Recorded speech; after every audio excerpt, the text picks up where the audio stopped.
Uppal MLA Bethi Subhash Reddy పాదయాత్ర 8వ రోజు కప్రాలో జరుగుతుంది. ఈ సందర్భంగా మరి ప్రతిపక్షాలు కూడా వివిధ రకాలుగా ఎలక్షన్ స్టంట్ అని అభివృద్ధి లేదు ఏం లేదని విధంగా చాలామంది మాట్లాడుతున్నారు. ప్రస్తుతం మరి ఈ మాట పైన స్పందించడానికి ఎస్ రావు నగర్ బీఆర్ఎస్ పార్టీ మరి కాసం మైపాల్ గారు ప్రస్తుతం మనతో ఉన్నారు. వారిని అయితే తెలుసుకున్నారు. చెప్పండి సార్, ఏంది నిజమేనా మరి ఎన్నికల స్టంట్ అనుకోవచ్చా? మరి ఇది హాస్యాస్పదం.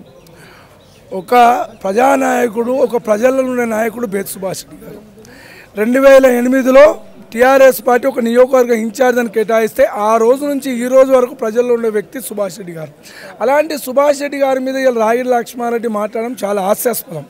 రాగిడి లక్ష్మారెడ్డి అనే వ్యక్తి 4 ఏళ్ళకి ఒకసారి ఎలక్షన్లు వచ్చినప్పుడే వస్తాడు. మన సంక్రాంతి పండుగ వాళ్ళు వచ్చినట్టు ఆ ఒట్లు వచ్చిపోతాడు. ఎలక్షన్లు అయిపోయాక ఏ రోజైనా రాగిడి లక్ష్మారెడ్డి ప్రజల మీద అవగాహన ఉందా? నేను ఒకటే రాగిడి లక్ష్మారెడ్డి సూటిగా అడుగుతున్నా. ఉప్పల్ నియోజకవర్గంలో 10 డివిజన్లు ఉన్నాయి. ఈ 10 డివిజన్లు ఎన్ని కాలనీలు అవగాహన నీకుందా? ఏ కాలనీ గురించి నీకు ఐడియా ఉంది? ఏ రోజు ఏ సమస్య మీద నువ్వు వచ్చినావు? ఇలా ఎలక్షన్లు వచ్చినంటే వచ్చిన వ్యక్తి నువ్వు సుభాష్ రెడ్డి కాదు.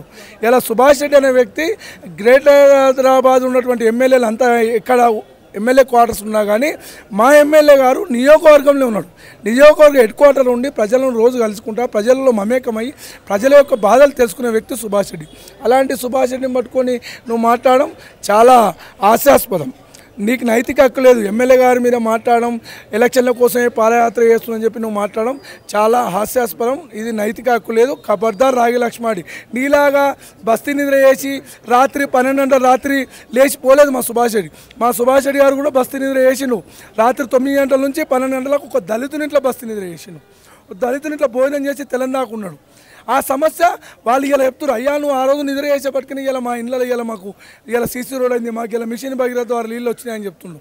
ఇలా ఉప్పల్ నియోజకవర్గంలో మీరు కాంగ్రెస్ ప్రభుత్వం చేయనటువంటి విధంగా ఇలా అభివృద్ధి చేసిండు.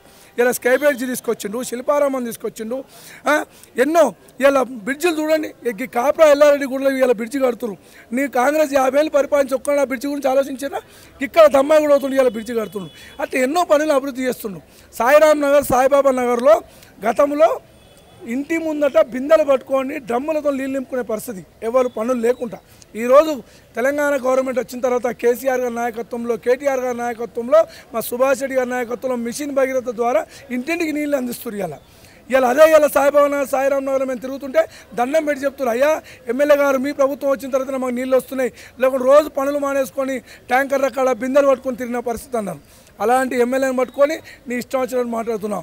ఖబర్దార్ ఇంకొకసారి మా సుభాష్ రెడ్డి గారు కానీ మా ప్రభుత్వాన్ని కానీ ఏదన్నా కానీ ఊకునే ప్రసక్తి లేదు. మళ్ళొక్కసారి హెచ్చరిస్తాను, నీ లెక్క మేము దొంగ నాటకాలు ఆడడం. నువ్వు 4 ఏళ్ళకి ఒకసారి వస్తావు, నువ్వు ఎక్కడో జూబ్లీ హిల్స్లో ఉంటావు. మా ఎమ్మెల్యే ప్రజల మధ్యలో ఉన్నాడు, మా ఎమ్మెల్యే ప్రజలతో ఉన్నాడు, ప్రజలతో మమేకమే ప్రజా సమస్యల కోసం ఇలా పాదయాత్ర చేస్తున్నాడు. ఏం సమస్యలు ఉన్నాయి, నేను 4 ఏళ్ళలో ఏం చేసినా, ఇంకేం పెండింగ్ ఉన్నాయి, ఇంకేం కావాలని చెప్పి అడుగుతుండు. ఏం కావాలో మీకు, ఇంకేం కావాలో చెప్పండి, నేను ప్రభుత్వంతో మాట్లాడి కేసీఆర్ గారు, కేటీఆర్ గారితో మాట్లాడి మీ యొక్క సమస్యలు పరిష్కారం చేస్తానే విధంగా పోతుంది ఇలా మా ఎమ్మెల్యే గారు. మీలాగా 4 ఏళ్ళ కోసం నాటకాలు చేస్తలేడు. నువ్వు ఎలక్షన్లో అప్పుడు వస్తావు, నువ్వు మళ్ళీ కనబడతావా? ఏ రోజు ఏ సమస్య మీద నువ్వు చెప్పు ఒక్కసారి, నేను అడుగుతున్నా. 4 ఏళ్ళలో సుభాష్ రెడ్డి గెలిచిన కాడికి ఏ రోజు వచ్చినావు? ఈ 3 నెలల నుంచి కనబడుతున్నావు. నువ్వు ఆ 3 నెలలకు ముందు నువ్వు ఉన్నావా? 3 నెలల నుంచి వచ్చినా నువ్వు ఏదో అప్సూడా ఉప్పల్ కాపురాకి ఏమైనా వచ్చినావా? ఏ సమయం డివిజన్ గురించి నీకు ఏమైనా ఐడియా ఉందా? కాపురా డివిజన్ గురించి ఎన్ని కాలంలో నీకు ఐడియా ఉందా?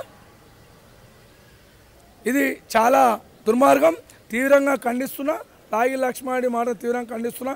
ఇంకొకసారి చెప్తున్నా, సుభాష్ రెడ్డి గారి మీద ఎలాంటి వ్యాఖ్యలు చేసినా ఊరుకునేలే అని చెప్పి ఖబర్దార్ అని చెప్పి తెలియజేస్తూ జై తెలంగాణ.